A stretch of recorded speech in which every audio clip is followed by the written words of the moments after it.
Equal, मतलब example हम ले लेते हैं 4x plus 3 is equal to 6x minus 15।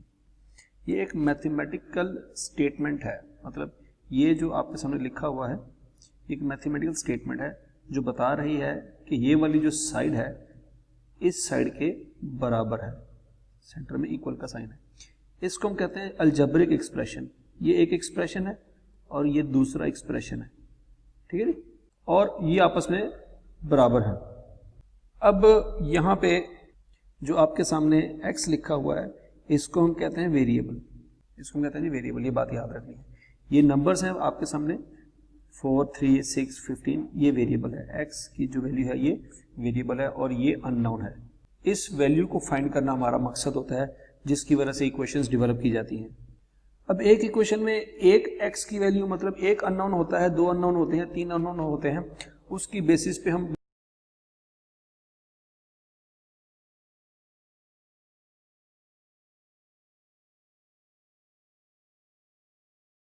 बनाते हैं types of equation.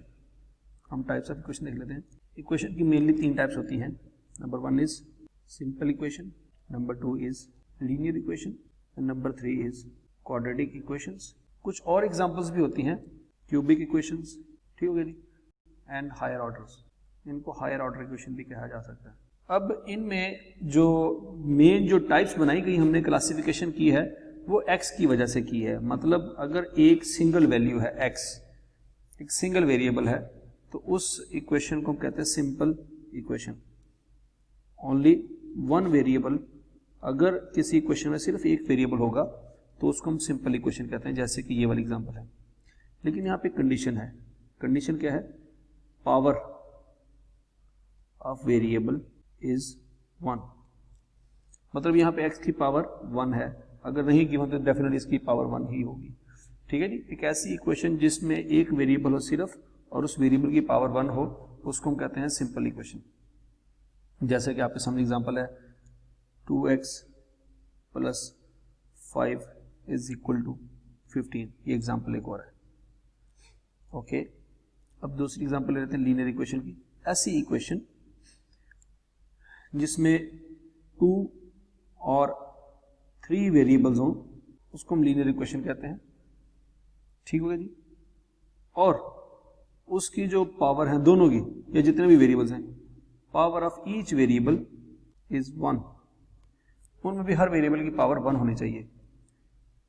Example 2x plus y is equal to 20, यहाँ पे 2 वेरिएबल हैं x और y, लेकिन दोनों की पावर 1 है। या 2x plus 3y minus 5z is equal to 100।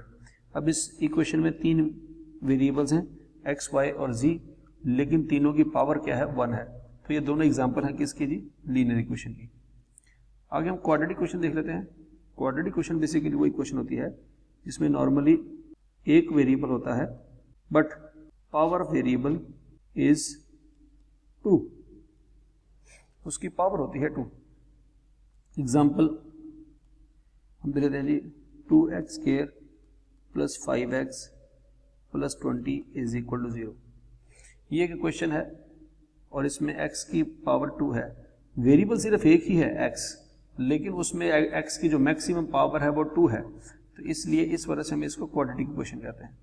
अब क्यूबिक इक्वेशन वो इक्वेशन होती है जिसमें वेरिएबल तो एक ही होता है, 1 variable, but power of variable is 3, मतलब पावर की बेसिस पे इक्वेशन बनती जाएंगी।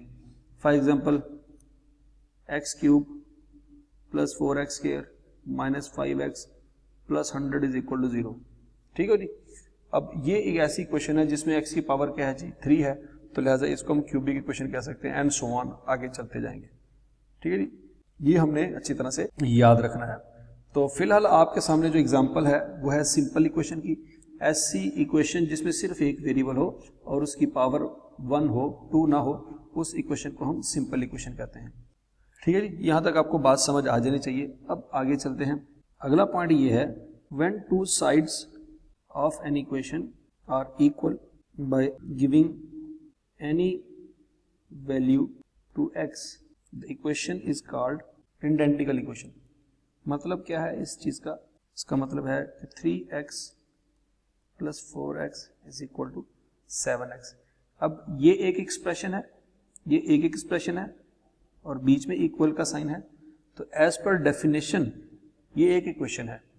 क्योंकि डेफिनेशन क्या है जी? An equation is a mathematical statement which states that two algebraic expression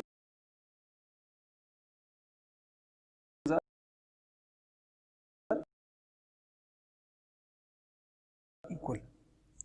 तो ये दो अलजेब्रिक एक्सप्रेशंस है, बीच में इक्वल का साइन है, ये एक इक्वेशन है। इक्वेशन की डेफिनेशन पे पूरी करती है। अब यहाँ पे x की वैल्यू आप 1 पुट करें, x की वैल्यू आप 2 पुट करें, x की वैल्यू 3 पुट करें, हर सिचुएशन में ये चीज इक्वल ही होगी। फॉर एग्जांपल अगर हम x की वैल्यू 1 पुट करें तो 7 इज इक्वल टू 7 हो जाएगा, और अगर x की वैल्यू 2 पुट करें तो 3 into 2 6, 4 into 2 8, 6 plus 8 is equal to 14 हो जाएगा, और ये साइड पे 14 है। ठीक हो गया जी? तो आप x की वैल्यू 1 पुट करें, 2 करें, 3 करें, दुनिया की जो मर्जी वैल्यू पुट कर लें, ये एक्सप्रेशन जो है वो बराबर ही रहेगा। इस वजह से हम इसको आइडेंटिकल इक्वेशन या इंडेंटिकल इक्वेशन भी कह सकते हैं। अब एक और एग्जांपल देख लेते हैं कि जिसमें कोई स्पेसिफिक वैल्यू पुट करने से x के आंसर आ जाए। For example when two sides of an equation are equal for a specific value of x, the equation is called conditional equation. उसको हम कंडीशनल इक्वेशन कहते हैं। एग्जांपल हम ये ले लेते हैं जिस तरह से हमने ऊपर की थी, 4x plus 3 is equal to 6x minus 15। ये इक्वेशन सिर्फ और सिर्फ एक सिचुएशन में सेटिस्फाई होती है जब हम x की वैल्यू 9 पुट करते हैं। अब जरा देख लें, 4 into 9 plus 3 is equal to 6 into 9 minus 15, तो ये हो जाएगा जी 36 प्लस 3, और ये हो जाएगा 54 माइनस 15, और ये हो जाएगा जी 39 इज इक्वल टू 39। लेकिन अगर हम इस इक्वेशन में x की वैल्यू 1 पुट करें तो क्या होगा? 4 into 1 plus 3 is equal to 6 into 1 minus 15, तो ये 4 प्लस 3, 6 माइनस 5, तो ये अल्टीमेटली बराबर नहीं आएंगे, ये आ जाएगा -9 और ये आ जाएगा 7। तो ये इक्वेशन सेटिस्फाई 1 के साथ सेटिस्फाई नहीं होती, 9 के साथ होती है। आप जो मर्जी वैल्यू ट्राई कर लें, 9 के अलावा दुनिया में किसी और वैल्यू से ये सेटिस्फाई नहीं होगी। तो ये कंडीशनल इक्वेशन है। बेसिकली हमारा जो टॉपिक है वो भी इसी तरह की इक्वेशन को डिस्कस करना है। दुनिया में 99% जो इक्वेशंस होती हैं कंडीशनल इक्वेशंस ही होती हैं। ये वाली इक्वेशंस बहुत कम होती हैं या बहुत रेयर होती हैं या इम्पॉसिबल होती हैं। तो बेसिकली हकीकत में यही इक्वेशन होती हैं जो किसी स्पेसिफिक वैल्यू के साथ सेटिस्फाई होती हैं। इन्हीं इक्वेशंस को हम मेनली इक्वेशंस कहते हैं। इसी का नाम हम इक्वेशन कहते हैं जो किसी स्पेसिफिक वैल्यू के साथ सॉल्व होती है। हमारा जो मेन मकसद है इसी तरह की इक्वेशंस के साथ डील करना है इस वीडियो में। अब हम नेक्स्ट देखते हैं जी operations, mathematical operations on equations. अब याद रखिएगा कि equation is just like a balance. ठीक है जी, जिस तरह से हमारा ये स्केल होता है, बैलेंसिंग स्केल जिसको हम कह सकते हैं, इसमें क्या होता है कि अगर आपने राइट साइड पे कुछ चीज रखनी है तो लेफ्ट साइड पे भी उसी वेट के हिसाब से कुछ चीज रखनी होगी। ठीक है जी, तो इक्वेशन भी इसी तरह से एक बैलेंस होता है।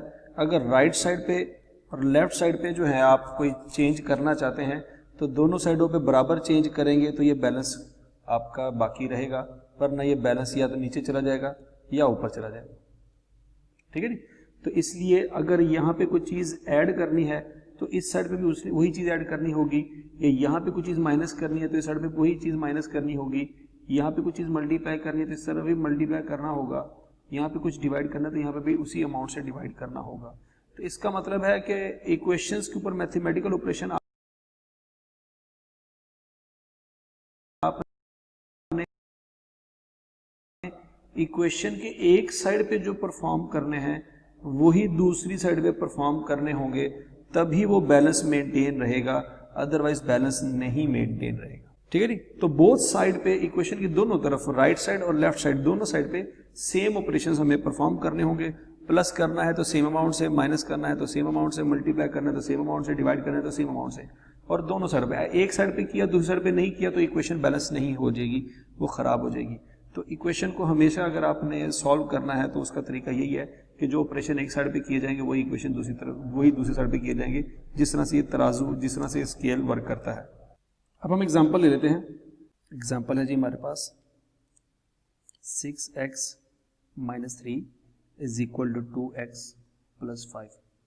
हमारा अल्टीमेट पर्पस ये है कि हमने x की वैल्यू फाइंड करनी है, ठीक है जी, x की वैल्यू फाइंड करनी है। तो x की वैल्यू फाइंड करने का तरीका ये है कि तमाम x की वैल्यूज को एक तरफ ले जाएं और तमाम नंबर्स को दूसरी तरफ ले जाएं, वेरिएबल एक तरफ और नंबर्स एक तरफ, तो बीच में रहेगा इक्वल का साइन और वहां से हम जो है वेरिएबल की वैल्यू फाइंड कर सकते हैं। तो पॉइंट ये हुआ कि इस 2x को इधर ले जाएं और इस 3 को इधर ले आए। तो ये बैलेंस की तरह ही है, अगर 2x को इधर लेके जाना है तो यहां से 2x को माइनस करना होगा, ठीक है जी, यहां से 2x को माइनस करना होगा। और जब आप यहां से माइनस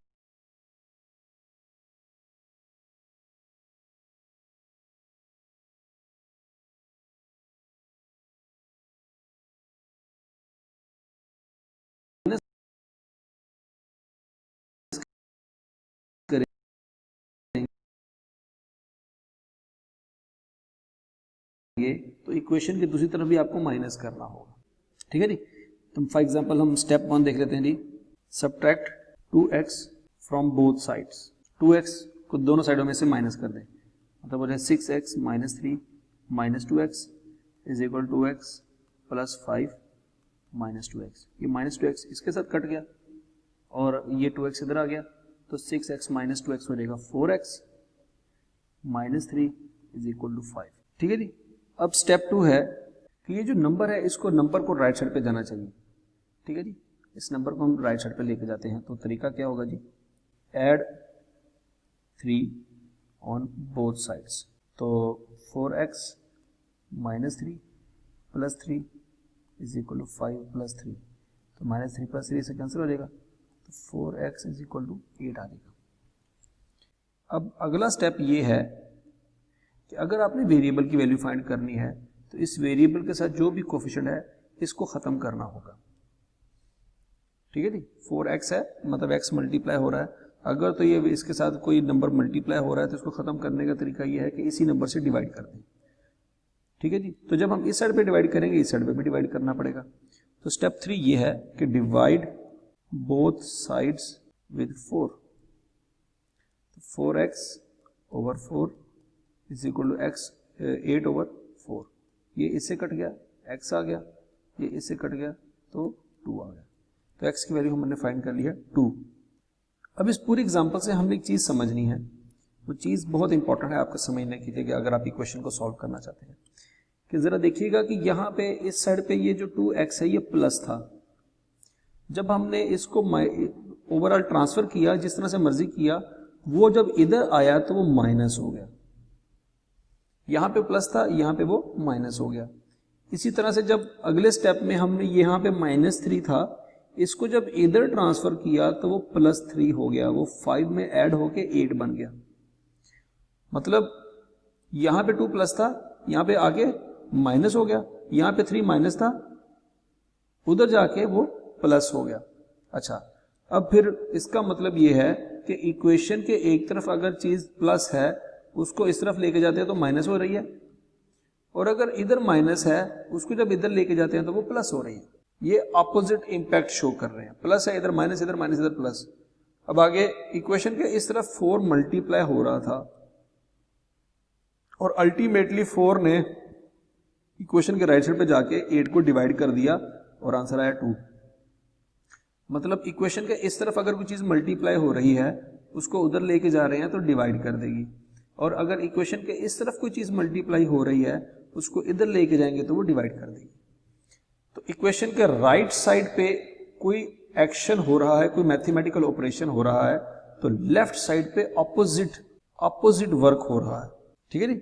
अब यहां से हमें एक बात समझ आनी चाहिए कि addition and subtraction are opposite to each other operations, and similarly multiplication and division are opposite operations, ठीक है जी, ये रूल आपने अच्छी तरह से याद रखना है कि इक्वेशन में अगर एक तरफ एडिशन हो रहा है तो दूसरी तरफ जाके सब्ट्रैक्शन हो जाएगी, और अगर एक तरफ मल्टीप्लिकेशन हो रहा है तो दूसरी तरफ जाके डिवीजन हो जाएगी।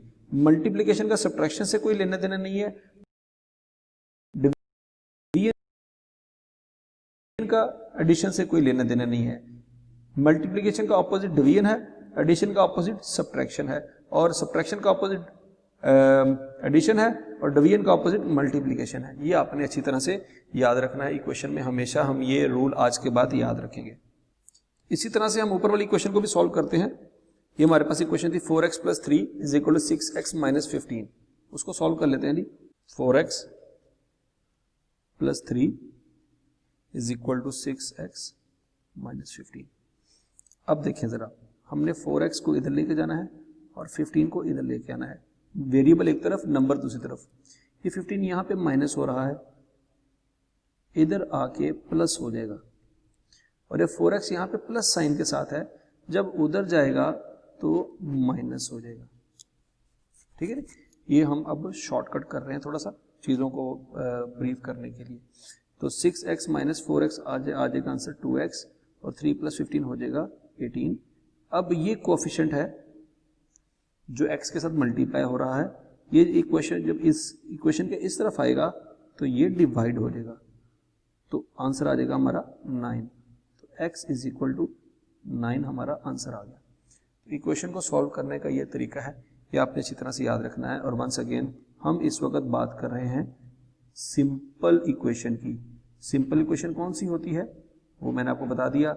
ऐसी इक्वेशन जिसमें सिर्फ एक वेरिएबल होता है और उस वेरिएबल की पावर क्या होती है, 1 होती है। तो सिंपल इक्वेशन को सॉल्व करने का तरीका आपको अभी तक समझ आ जाना चाहिए कि इक्वेशन के एक तरफ वेरिएबल होता है, दूसरी तरफ नंबर होता है। अगर एक तरफ कोई चीज़ प्लस हो रही है उस तरफ जाके माइनस हो जाएगी, उस तरफ माइनस हो रही है इधर आके प्लस हो जाएगी। अगर इधर मल्टीप्लाई हो रही है इधर डिवाइड हो जाएगी, इधर डिवाइड हो रही है तो उधर जाके मल्टीप्लाई हो जाएगी। ये ऑपोजिट जो है इम्पैक्ट है।